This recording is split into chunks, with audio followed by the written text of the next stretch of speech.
I don't know a lot of coaches that are in like a happy, healthy relationship. It definitely has its struggles, right? Yeah. Well, it's also because I feel like once you get to a place of abundance and it's easy, if you don't really find a girl who's super awesome, it's great being single and having those Hmm. options too. Yeah. But I obviously think that that's the best place to choose a great partner from, because then you're not choosing for the wrong reasons. Right. But I do think there's somewhat of I don't know, it's almost harder for guys to potentially be happy in a relationship if they've done too much pickup, you could say. Yeah. Because I've been in the industry now for close to 20 years, and I don't know a lot of them that are like in a relationship. I know a ton of guys who are like now in their 40s, 50s, even 60s that were like, some of the pioneers, from the book, The Game. Right. And they're just like, I'd rather have like a kid and a baby mama and just kind of do my thing on the side and still have the dad, situation. But Yeah. so there, I mean, there's all sorts of lifestyles out there, that's for sure. But I'm very happy in a monogamous sort of traditional relationship, but I didn't think that was actually possible for me until I met, my wife. Prior to that, I was like, yeah, monogamy is, that's a joke, It's for blah, blah, blah. chumps. But yeah, I just hadn't met the right person. I think the dynamic is there's so much to, your dynamic with one woman might be completely different, and it could radically change, what you're interested in based on that dynamic and vibe. So I was gonna, I know your handle is a single guy. Does your girlfriend give you shit about that now that Oh, you're not a single guy? I mean, a username is a username. I was single at one point.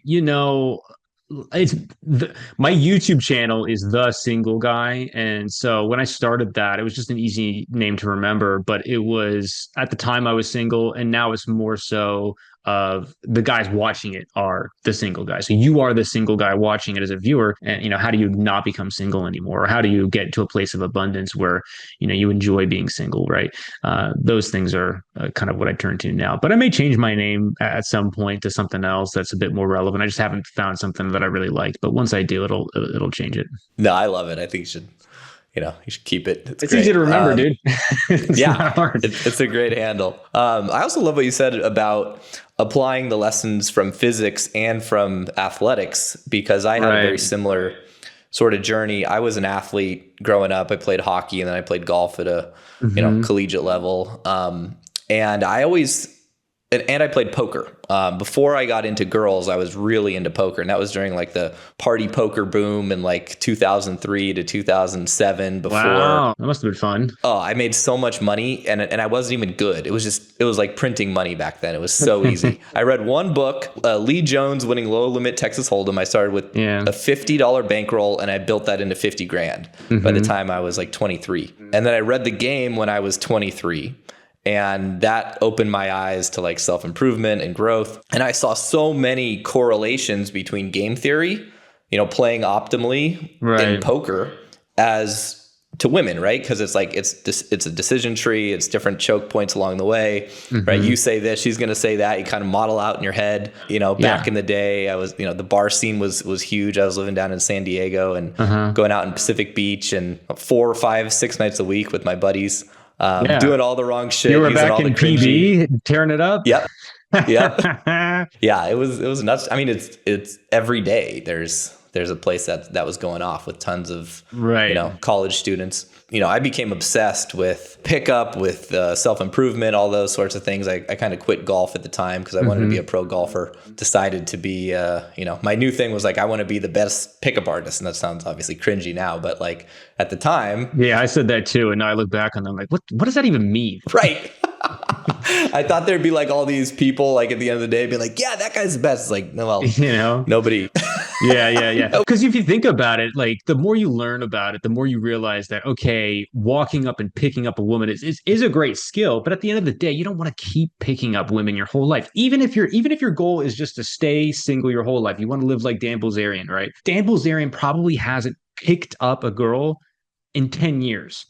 He No, probably hasn't like tried to walk up to a woman he doesn't know and like doesn't know anything about him and he's built up a system that has brought people into his life that are probably going to be a good fit, women that are hot, eager to hook up, probably want to grow their Instagram profile or whatever. So he has a system that works for him. And now he doesn't have to do pickup anymore. And so, I don't know if you were like this, but I was so against that. I was like against social circle. I was against all of that. I was like, that's going to taint my skill level or ability to pick up women. And I'm like if the end result, you have to decide what the end result you're looking for and just like go to that. And it's silly to think otherwise. It sounds like you had a similar journey in that. Yeah, what I always sort of stood out about Dan, and I have some close friends who are close friends with Dan, is that he was into pickup before he became the Instagram celebrity. He was doing cold approach. He was doing all the pickup stuff. I heard rumors that he even hired a couple pickup guys to come teach him how it's done. And my guess is he saw it and just, decided he wasn't going to do it or something, or maybe he learned a few things. I don't know. Well, he did that interview with Larry King, actually, and that's kind of where he talked about some of this stuff. But yeah, at the end of the day, like you said, and that's the title of his book, The Setup, right? It's like, why would you ever go hunting when you can, farm, basically have it come to you and create a lifestyle that just draws those women into you. And then you can create whatever the hell you want from that position of power. And I sort of stumbled across doing the same thing 2016, 2017, because I was like hardcore into pickup for a long time, probably 11 or 12 years. I met these guys in New York who were running model houses and they were promoters. And what they were doing was way better than what any of the pickup guys were doing. And these guys had they didn't really have approach skills, but they would still approach random models in New York City. And they would be like, hey, it looks like you're a model. Do you need a place to live? We have a house. You can live there for free in exchange for coming out to the clubs a few nights per week. And that was a very enticing offer for a girl who's maybe from Milan or from Eastern Europe, who's in New York trying to make it as a model, or some girl from hometown, wherever, Iowa, USA, trying to make it in New York City. So they did have approach skills because that's how they would source models for their house. They'd take the girls out to the club. They'd get a free bottle. They'd have other guys come and, add bottles on. They'd make money that way. The club would pay them, a percentage of the bottles, and they'd usually give them 50 or $100 per girl that they brought. So, I used to go out to the clubs and spend money, and I'd see these tables of, 10, 12 hot girls and 2 or 3 guys. I'm like, how the hell do they pull that off? And then, eventually I kind of figured it out. And my buddy and business partner / wingman at the time, he was clever enough to make a deal with some of these promoters. We had Airbnb places in New York, and we exchanged one of our Airbnb properties. We let them use that as a model house in exchange for having access to the tables and having the ability to just go out with these, hang out at the model tables whenever we wanted.